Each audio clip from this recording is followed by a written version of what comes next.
سبحان اللہ الحمدللہ۔ Training channel کی طرف سے فرحت کا آداب، بڑوں کو سلام، چھوٹوں کو پیار۔ شاد رہیے، خوش رہیے، آباد رہیے۔ اللہ تعالیٰ تمام برکات اپنی جو ہیں وہ ہم پر نازل کرے اور سب گھروں میں امن امان قائم ہو رہا، اللہ تعالیٰ کی حفظ و امان میں ہوں۔ تو آج کل گرمی بڑھ رہی ہے، گرمی سے بچنے کی کوشش کریں، گھر پہ رہیے، زیادہ تر سیف رہیے۔ جمعہ مبارک ہو سب کو، اور اس میں ہمیں سب کو اجتماعی دعائیں مانگنی چاہیے کہ اللہ تعالیٰ پورے دنیا میں جہاں جہاں بھی مسلمان ہیں وہاں وہاں امن قائم ہو، اور اللہ تعالیٰ ان کی حفاظت فرمائے، ان کی مشکلات جو ہیں وہ آسان فرمائے، آمین۔ آج ہم جس ٹاپک پہ بات کرنا چاہ رہے تھے، اور میں چاہ رہی تھی کہ میں شیئر کروں، ہم یہ جب اپنی روزمرہ کی زندگی میں دیکھتے ہیں تو بہت ساری چیزوں کو جب ہم فیس کر رہے ہوتے ہیں، تو اکثر جب ہم کسی کو کسی مشکل میں یا کسی بیماری میں، اور خاص طور پہ جب لمبی بیماری ہو اور اس میں وہ بندہ یا بندی جو ہے وہ بہت تکلیف میں ہوں، تو ہم ہمیشہ ایک عجیب سا جملہ بولتے ہیں کہ یہ گناہوں کی پاداش ہے، یا کہ کوئی ایسے برے اعمال ہیں جو سامنے آ رہے ہیں۔ کسی بچی یا بچے کے ساتھ برا ہو جائے زندگی میں تو ہم کہتے ہیں کہ شاید یہ اس کے والدین کی کوئی ایسی برے کاموں کا نتیجہ ہے جو اس کے سامنے آیا ہے۔ یعنی ہم بڑے ہی ججمنٹل ہو جاتے ہیں بغیر سوچے سمجھے، کیونکہ ہمیں نہیں معلوم کہ اس کی زندگی کے اندر کیا کیا چیزیں ہیں، اور ہم یہ فیصلہ کرنے والے بھی نہیں ہوتے کوئی۔ اللہ تعالیٰ کی حکمتیں اللہ تعالیٰ جانتا ہے، اور کسی بھی بندے کے اعمال نامے کو اور اس کے کیے ہوئے چیزوں کو اللہ تعالیٰ بہت بہتر طریقے سے جانتے ہیں، جبکہ ہمارے سے بہت ساری چیزیں جو ہیں وہ مخفی ہوتی ہیں۔ تو ہمیں کبھی بھی اس طرح کے کمنٹس پاس نہیں کرنے چاہیے، اور صرف اگر آپ سے ہو سکتا ہے تو دعائے خیر کی جانی چاہیے کہ اللہ تعالیٰ اس کو اپنی نعمتوں میں سے صحت عطا فرمائے اور اس کو ٹھیک کرے۔ تو ٹاپک یہ تھا کہ کیا مشکلات یا جو مصیبتیں ہیں یا جو بیماریاں ہیں، کیا ان کی وجہ صرف گناہ ہیں؟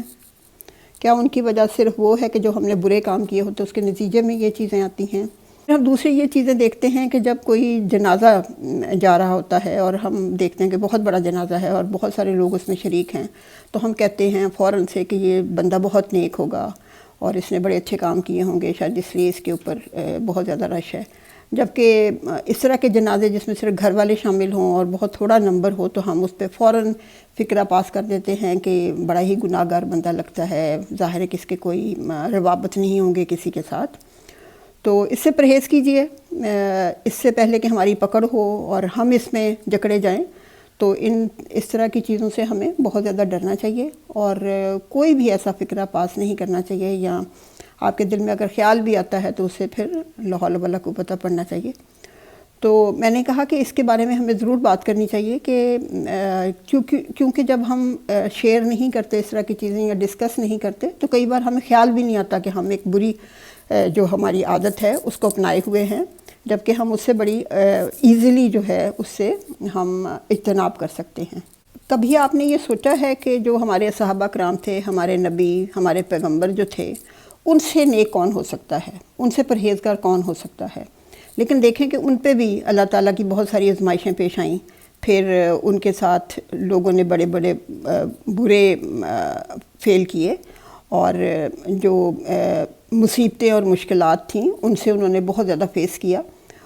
تو جو آزمائشیں ہوتی ہیں، جو امتحان ہوتے ہیں، وہ بھی اللہ تعالیٰ کی طرف سے پیش آ سکتے ہیں، اور اس کی بہت بڑی جو ایک مثال ہے وہ حضرت ایوب علیہ السلام کی ہے۔ حضرت ایوب علیہ السلام جو تھے وہ بڑے ہی اللہ تعالیٰ کی ان کو ہر طرح کی نعمت میسر تھی، مال، دولت، نوکر چاکر، ہر طرح کی، اور وہ بہت ہی زیادہ شکر گزار ہوتے تھے اللہ تعالیٰ کے، اور ہر وقت اس کا شکر بجا لاتے تھے۔ تو لوگوں کا زیادہ تر یہ کہنا تھا کہ لو جی، اس کو تو اللہ تعالیٰ نے ہر طرح کی نعمت ادا کی ہوئی ہے، تو یہ کیوں نہ شکر ادا کرے؟ تو اللہ تعالیٰ کا فرمان تھا کہ نہیں، جو میرا بندہ ہے وہ بغیر کسی چیز کے بھی میرا اسی طرح شکر ادا کرتا رہے گا۔ تو اللہ تعالیٰ نے ان کی آزمائش کے طور پر ان سے ہر طرح کی نعمت جو تھی وہ واپس لے لی، اور وہ بڑی ہی بیماری میں مبتلا رہے پھر، اور ان کی بیماری کے بارے میں پڑھیں تو رونگٹے کھڑے ہو جاتے ہیں بندے کے۔ تو دیکھیں کہ یہ تو آزمائشیں جو تھیں اور جو امتحان تھے وہ تو ہمارے اتنے بڑے بڑے پیغمبروں اور نبیوں کے اوپر بھی آتی ہیں، تو کیا ہم انہیں یہ کہیں گے کہ وہ گناہ گار تھے یا کہ آیا انہوں نے کوئی برے اعمال کیے تھے؟ تو مثال میں نے اس لیے دی ہے تاکہ آپ حالانکہ سب لوگ اس چیز سے بخوبی واقف ہوتے ہیں، پڑھتے بھی رہتے ہیں، لیکن بندہ ناقص العقل ہے، بھول جاتا ہے، اور اس کو اگر ہم اس کی یاد تازہ کرتے رہیں تو پھر ہم اچھی پریکٹس میں ضرور پڑیں گے۔ ہمیں معلوم ہونا چاہیے کہ اللہ تعالیٰ نے جن لوگوں کو بہت نعمتوں سے نوازا ہے، جن کو ہر طرح کی دولت، ہر طرح کی نعمت، اولاد اور پیسہ، دولت، صحت عطا فرمائی ہے، آپ کو معلوم ہونا چاہیے کہ ان کا جو امتحان ہے وہ بھی اتنا ہی لمبا ہوتا ہے، کیونکہ جتنی آپ کو آسائشیں ہوتی ہیں پھر اس کا جو پکڑ ہے وہ بھی آپ کی اتنی ہی زیادہ سختی سے ہوگی، کیونکہ اللہ تعالیٰ جب آپ کو نوازتا ہے تو آپ کو بھی چاہیے کہ شکر کے ساتھ ساتھ اللہ تعالیٰ کی ان نعمتوں میں سے اس کی راہ میں استعمال کریں اور اس کے دیے ہوئے اصولوں کے مطابق استعمال کریں۔ تو یہ بہت بڑی ایک آزمائش کہہ لیں یا امتحان بھی ہوتا ہے جب آپ کے پاس بہت ساری نعمتیں ہوتی ہیں، تو اس کو بھی آپ کو بخوبی اس زمرے میں لینا چاہیے کہ آپ اس کو بڑے ہی اچھے طریقے سے اور بڑے ہی عمدہ طریقے سے اس کو اپنے آپ کو اس میں سے نکالیں، اور ہر طریقے سے اللہ تعالیٰ کا شکر ادا کرتے رہیں کہ اس نے ہمیں اپنی نعمتوں سے نوازا ہے، اور اس بات کا اہتمام کریں دعا میں کہ اللہ تعالیٰ اپنی نعمتوں سے ہمیں اس دنیا میں بھی اور پھر آخرت کی دنیا میں بھی ہمیں اس سے نوازتا رہے، آمین۔ دوسرا یہ ہے کہ ہمیں دوسروں کے بارے میں سوچنے سے پہلے اپنے گریبان میں جھانکنا چاہیے، اپنا محاسبہ کرنا چاہیے کہ آیا ہم کس طرح دوسروں سے پیش آتے ہیں اور کس طرح اس بارے میں سوچتے ہیں کہ ہمیں جو اللہ تعالیٰ نے نعمتیں ادا کی ہوئی ہیں اس کا ہم کس طرح شکر ادا کرتے ہیں۔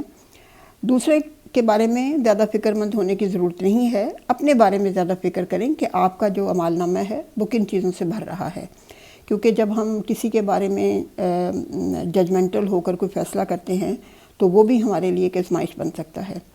بعض اوقات اللہ تعالیٰ لوگوں کو چیزیں اور نعمتیں دے کر ڈھیل دے رہے ہوتے ہیں، ان کا امتحان ہو رہا ہوتا ہے، تو جب اللہ تعالیٰ آپ کو نعمتیں عطا کرتا ہے، نعمتیں دیتا ہے، تو اس کو انجوائے بھی کریں، اس کے ساتھ ساتھ اللہ تعالیٰ کا بہت بہت شکریہ ادا بھی کریں، اور پھر ان نعمتوں سے دوسروں کو بھی نوازیں۔ تو یہ سب سے ایک اچھا طریقہ ہوگا اللہ تعالیٰ کی نعمتوں کا شکر ادا کرنے کا اور اپنے آپ کو اس امتحان سے بخوبی نکالنے کا۔ روزمرہ ہم ان چیزوں سے گزرتے ہیں، اور روزمرہ ہمارے زبان سے بہت سارے ایسے کلمات ادا ہوتے ہیں جس کی پکڑ ہو سکتی ہے۔ تو چلیں، تھینکس فار واچنگ، اور ہم ضرور اپنا پن پوائنٹ کریں گے کہاں کہاں ہم غلط ہیں، تو اس کو ہم اپنے آپ کو سدھارنے کی کوشش کریں گے۔ چلیں جی، آئندہ تک کے لیے خدا حافظ۔ یہ زمین اور آسمان تیری قدرت کے نشان